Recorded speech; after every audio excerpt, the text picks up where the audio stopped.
دوستو آپ سبھی ناظرین کو شاہد سلفی آفیشیل میں دل کی گہرائیوں سے خوش آمدید اور محبت بھرا سلام۔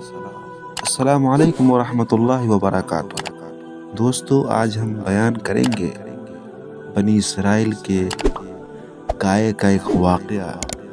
آئیے ہم تفصیل سے جاننے کے لیے ویڈیو کو شروع سے آخر تک ضرور سنیں، اور اسی طرح کے اسلامک ویڈیوز قرآن و حدیث کے حوالے سے سننے کے لیے ہمارے یوٹیوب چینل کو لال بٹن پریس کر کے سبسکرائب ضرور کر دیں اور دوستوں میں شیئر ضرور کریں۔ دوستو بنی اسرائیل کے گائے کا کیا واقعہ تھا؟ آئیے ہم واقعہ سنتے ہیں۔ پہلے ہم اس واقعے کی تشریح اور آیت کی تفسیر بیان کرتے ہیں۔ جیسا کہ آیات قرآن اور اقوال مفسرین سے ظاہر ہوتا ہے کہ بنی اسرائیل میں سے ایک شخص نامعلوم طور پر قتل ہو جاتا ہے۔ اس کے قاتل کا کسی طرح پتہ نہیں چلتا۔ بنی اسرائیل کے قبائل کے درمیان جھگڑا اور تنازع شروع ہو جاتا ہے۔ ان میں سے ہر ایک دوسرے قبیلے اور دیگر لوگوں کو اس کا ذمہ دار گرفتار گردانا جاتا ہے اور اپنے بری الذمہ قرار دیتا ہے۔ جھگڑا ختم کرنے کے لیے مقدمہ حضرت موسیٰ علیہ السلام کی خدمت میں پیش کیا جاتا ہے، اور لوگ آپ سے اس موقع پر مشکل کشائی کی درخواست کرتے ہیں اور اس کا حل چاہتے ہیں، چونکہ عام اور معروف طریقوں سے اس فیصلے کا فیصلہ ممکن نہ تھا، اور دوسری طرف اس کشمکش کی جاری رہنے سے ممکن تھا۔ بنی اسرائیل میں ایک عظیم فتنہ کھڑا ہو جاتا ہے۔ لہٰذا جیسا کہ آپ ان آیات کے تفسیر میں پڑھیں گے، حضرت موسیٰ علیہ السلام پروردگار سے مدد لے کر، اللہ رب العالمین سے مدد لے کر اعجاز کے راستے اس مشکل کو حل کرتے ہیں۔ اس طرف توجہ ضروری ہے کہ موجودہ تورات کی فصل 21 سفر تثنیہ میں بھی اس واقعے کی طرف اشارہ موجود ہے۔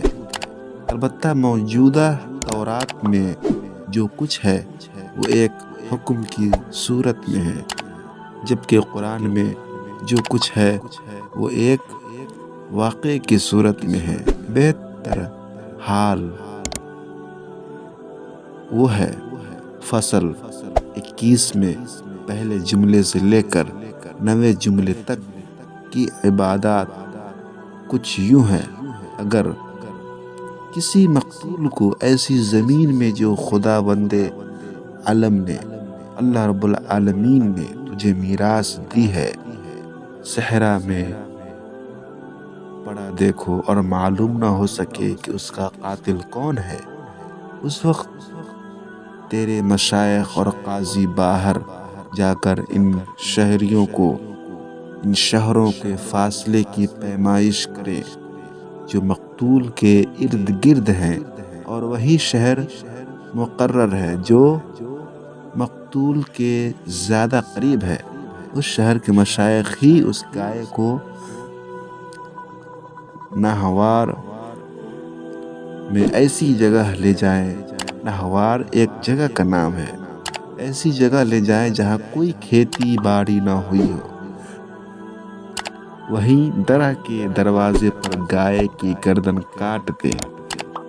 بنی لیوی کے کاہن حضرات نزدیک آئیں، خداوند تیرے خدا نے انہیں منتخب کیا ہے تاکہ وہ اس کی خدمت کرے اور خدا کے نام کے ساتھ دعائے خیر کرے، اور جھگڑے کا فیصلہ ان کے حکم کے مطابق ہو، اور وہ شہر جو قتل کے نزدیک ہے اس کے تمام مشائخ اپنے ہاتھ اس گائے پر دھوئیں جو درہ کے دروازے پر ذبح ہوئی ہے، اور بآواز کہیں: آواز کے ساتھ چلا کر کہیں کہ یہ خون ہمارے ہاتھوں نے نہیں بہایا اور ہماری آنکھوں نے نہیں دیکھا۔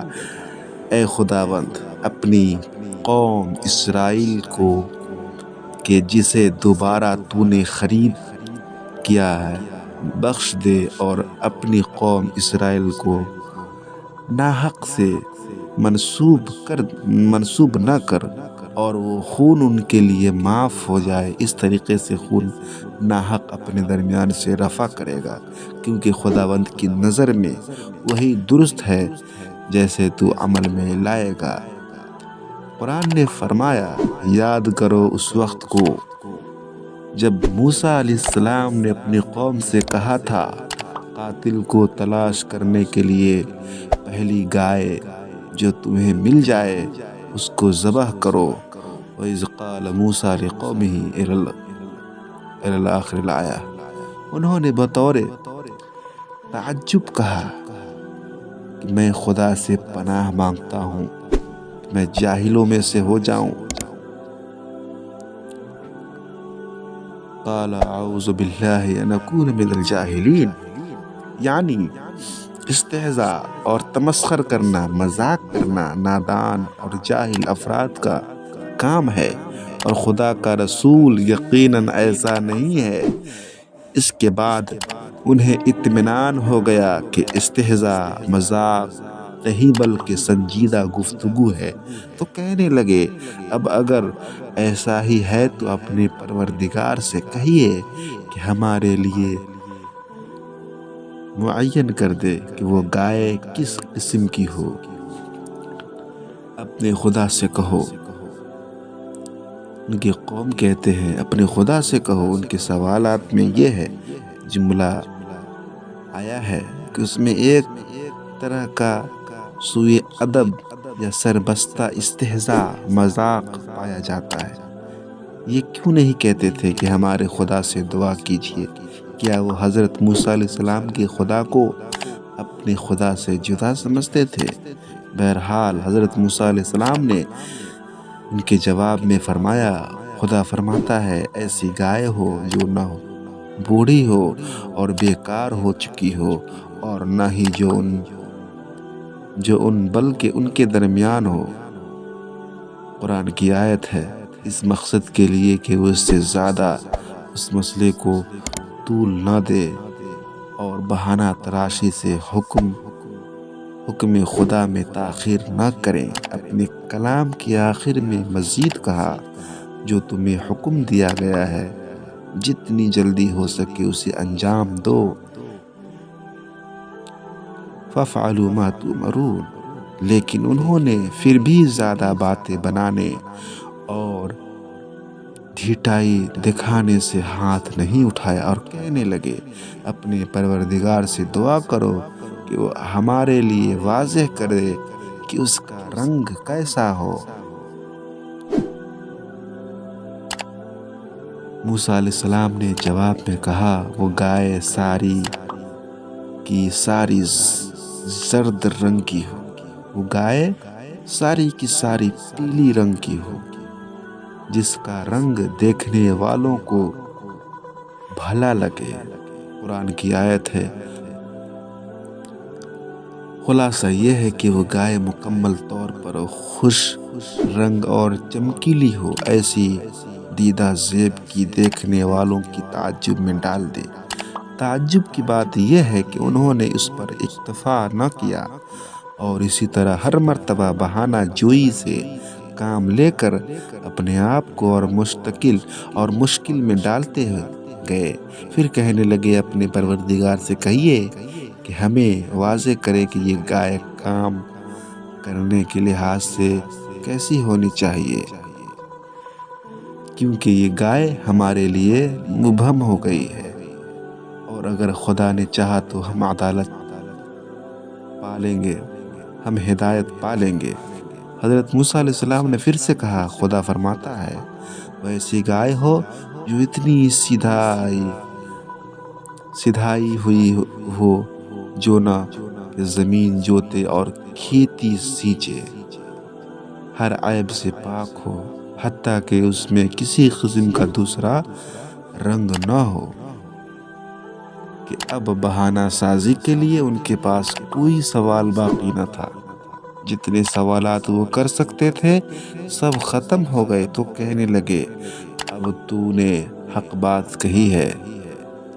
قالوا الآن جئت بالحق، پھر جس طرح ہو سکا انہوں نے وہ گائے مہیا کی اور اسے ذبح کیا، لیکن دراصل وہ یہ کام کرنا نہ چاہتے تھے۔ فَذَبَحُوهَا وَمَا كَادُوا يَفْعَلُونَ، اور یہ جو ہے اب غور کریں کہ بنی اسرائیل نے کیسے کیسے سوالات کیے گائے کے تعلق سے، ایسا ہو، اس کا رنگ ایسا ہو، اور وہ دبلا پتلا نہ ہو، کھیتی نہ کرتا ہو، ایسے ایسے سوالات۔ تو ہمیں بھی اللہ رب العالمین سے دعا کرنی چاہیے کہ اللہ رب العالمین ہمیں اس پر عمل کرنے کی توفیق دے اور ان تمام سوالات سے ہم بچیں۔ آخر میں اللہ رب العالمین سے ہم دعا کریں۔ دوستو، اسی طرح کی اس ویڈیو سننے کے لیے قرآن و حدیث کے حوالے سے ہمیں سپورٹ ضرور کریں، تاکہ ہم موٹیویٹ ہوں اور آپ کے سامنے قرآن و حدیث کے حوالے سے اسی طرح کے بیانات لاتے رہیں۔ السلام علیکم ورحمۃ اللہ وبرکاتہ۔